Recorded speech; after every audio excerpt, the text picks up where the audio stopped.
Hello, it's Debbie O'Connor again from Mum's the Boss, and today I'm with Kim Brookes of Perfino. Hello, Kim. Hi there, Debbie. How are you today?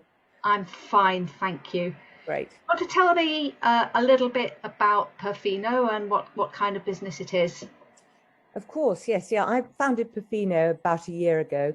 And Perfino is a natural scent jewelry business. It provides people an alternative way to wear scent without putting any synthetic chemicals on their skin. So I can go into a little bit of background as to why I did this, but there are scientific studies now that show that about a third of us are intolerant to fragrance. So that's fragrance in a very wide context, in washing powders as well as perfumes. Um, but the industry is such in fragrance that it is self-regulated. The perfume element that goes into fragrance is self-regulated by the industry. And I wanted to provide an alternative so that people could wear fragrance off their skin. So what I essentially sell in the Perfino box, I don't know if you can see it there, is a set which... A little bit higher, a little bit higher. There we go, that's it. You can see there's the Perfino necklace, and you get 10 little lava stones, which are little porous stones. You put one of those in the necklace, you drop one drop literally of this essential oil blend, of which I've blended 3, onto the necklace and wear it. So I'm wearing one here, you can see. Oh, lovely. Yes. And that it's either solid recycled silver, or that's the 18-karat gold vermeil. So what it does is it gives you a lovely fragrance within your own environment. So it's like the antithesis of a perfume, which is sent into the room. This is very much for your own well-being and your pleasure. And yeah, it's going really well. We did a crowdfunding at the beginning of the year to give us some money to do some digital marketing, as we were largely digital at the beginning. And we've been doing some pop-ups and fairs, and the business is growing in awareness because it is a new concept. So that's what I do. Wonderful. Wonderful. So you started this up right in the middle of the pandemic, or? I did. Well, it's kind of a long story, really, because I've always been a bit of a fragrance addict. I've always loved perfumes and smells. I mean, very, very few people don't have a smell that they love. That doesn't make me particularly unusual. And I love perfumes, and I did a lot of research into perfume, looked into the industry, did some perfume making courses, so I understood a little bit how it was composed. And as I did that, I came to the realization that actually perfume is a synthetic substance, and it has to be, because obviously if you're sending a perfume out, whatever it's called, and it's going out year after year after year, it's got to be exactly the same. So the only way you can achieve that is by putting synthesized or synthetic ingredients in there, so you know exactly what's going to be in there and exactly how it's going to smell. But if you go back to the origins of perfumes and smells, they originally come from essential oils from biomatter, from plants and roots and leaves, for example. And I grew to appreciate those origins a little bit more, and then started working with naturals, which basically means the essential oils and not something synthetically formulated. It's very difficult, well, it's impossible to do a perfume that stays the same year on year with naturals, because obviously the harvests are always different. They're picked in the rose petals, for example, picked early in the morning, depends what the season is like, when they're picked. And then there's a whole distillation or process for actually getting the essential oil out. So essential oils will change a little bit the whole time. That's the beauty of them, really. So if you wanted to make something that was the same the whole time with an essential oil, you couldn't do it. What I wanted to do was make something that was natural, authentic, but would generate a nice fragrance. So it's kind of very different to a perfume. Sounds absolutely wonderful. Yeah, they do smell great. I expect you're looking forward to this Christmas season, no doubt. Well, I am. It's interesting. I've been doing pop-ups in London on the King's Road and last week in Covent Garden. And it's a great opportunity to actually get out and talk to people. Because obviously when you're doing something from home, and I know a lot of your audience, talking about getting businesses started up from home, you have an idea, you talk to your friends and family, and they will say, that's great, or most of them probably say that's great, because they love you and they want you to be successful. And it's really good to go out and validate your idea before you put too much money or effort into something. by talking to complete strangers. You know, get your thick rhino skin on so you don't mind if people say that's rubbish or there's something out there, and just take on board everything that you hear. I mean, I did that a while before I actually got the product commissioned and made, so that I was sure that I was delivering something that people actually wanted and that there was a market for. But once you've got the product, you're out there talking to people, it kind of corroborates that. So, you know, I had people from all over the world saying, this is amazing, I've never seen anything like it. And then obviously they can smell the 3 blends as well, which gives you, you know, which informs you that they're going down well, because that's very difficult to do remotely. Yes. So that was a really useful experience, actually. So when you start a business at home, you've just got to really put a lot of effort into research and then a lot of effort into validation before you really go down the road of putting money and real resource into your business. You sound like you've got a lot of good tips for startups. Is there anything else that you would say to our readers that are thinking of starting a business at the moment? Well, yes, I was saying to you earlier on, Debbie, that I did. I've been working with advising and supporting graduate startups now for over 10 years. And then we set up an incubator about 4 years ago for these startups. So I've spent many years telling other people how they should do it. So it's now really interesting to actually put what I've been advising into action. And I mean, the main ingredients, again, nothing new here, but the main ingredient is passion, obviously, because setting up a business takes an awful lot of time and effort, hard work, really hard work. And you will get the ups and the downs, obviously. That's what makes it so interesting and so thrilling when the ups come. But you've got to have the passion for what you're doing to get you through the downs, particularly if you're doing it on your own. You know, it's good to have a good support network around you. But if you're doing it with somebody else, you know, to have that as a really solid relationship so you can be frank with each other.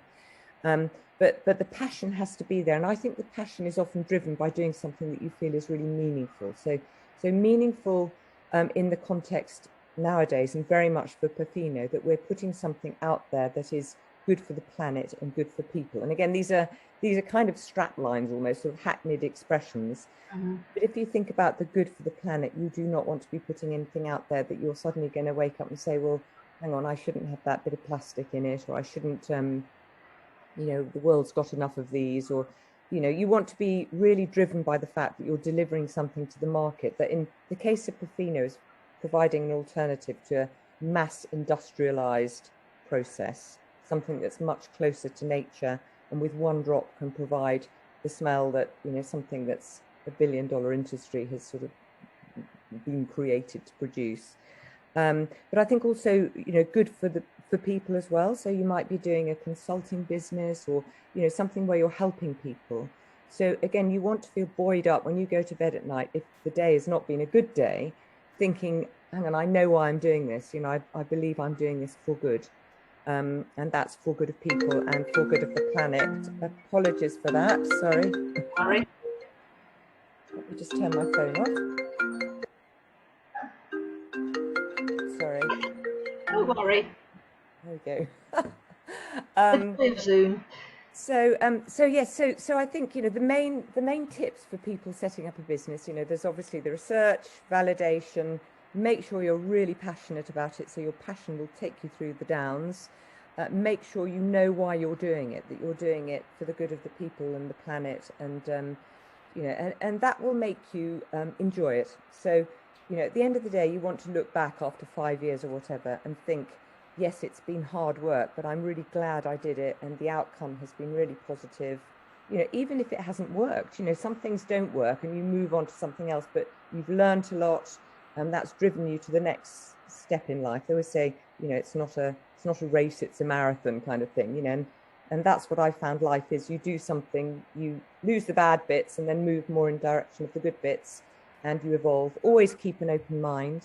And that's where talking to, you know, potential customers is just so great, because they may say, I don't know, they may point out things that aren't great about your product. Or I had one of the investors who came to the Covent Garden store, and, you know, he loves it. He's a big supporter, but he said, I think on your website, you should do this, that, and the other, you know. And again, take it all on board, you know, never bristle at any negativity, because you really want that feedback.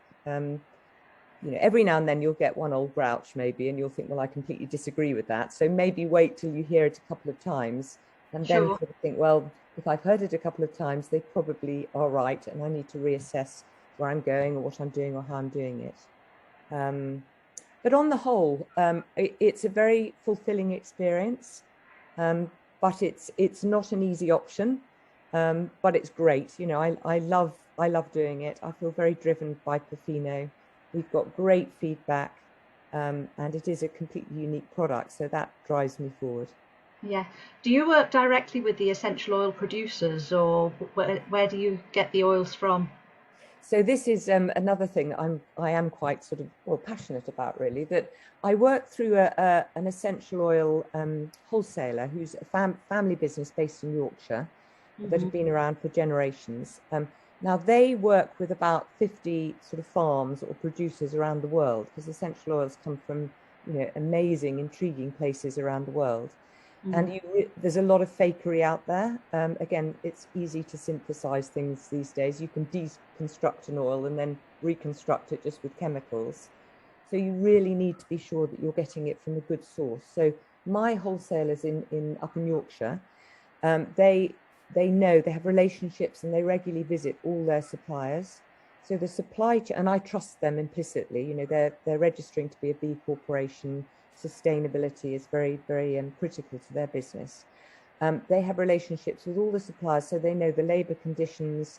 They know, you know, whether things are grown organically, which isn't actually always the case, because if you're collecting, you know, bark from a tree in a forest, you don't go through the organic certification process. So just because an oil isn't organic doesn't really make it any worse. But they know these places really well, so they get very good quality oils. I source directly from them. So by the time a customer buys one of my oil blends, the supply chain is basically me, the wholesaler, and the farm, which might be somewhere in Haiti where they're digging up vetiver roots, or Somalia where they've got the frankincense trees growing. I know that nobody is, you know, if it needs certification, for example, because we protect trees, as you know, through the same way we do endangered species. And if Hmm. anything's protected, you know, you have to make sure you've got the certification to know that you're not taking things from places where they are being protected. So again, a reliable supplier is really important.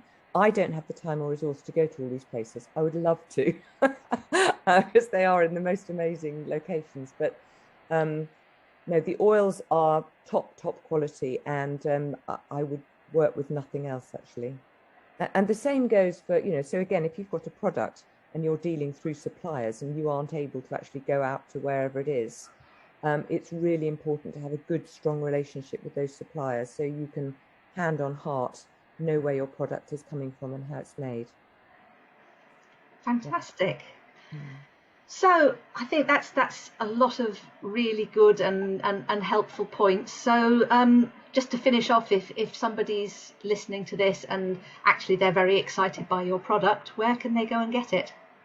So I sell online, which is www.perfino.co.uk.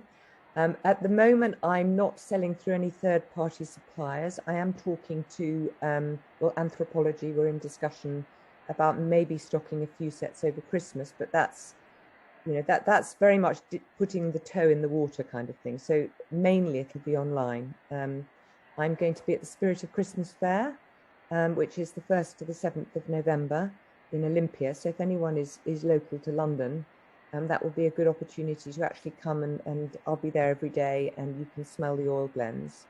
And the other thing, if people aren't able to get there to actually experience it firsthand, I do send out scent samples in a completely sustainable way. So what I do is every month I will do a new blend, but also I have scent samples on the website which you can get with a discount code, which is sample.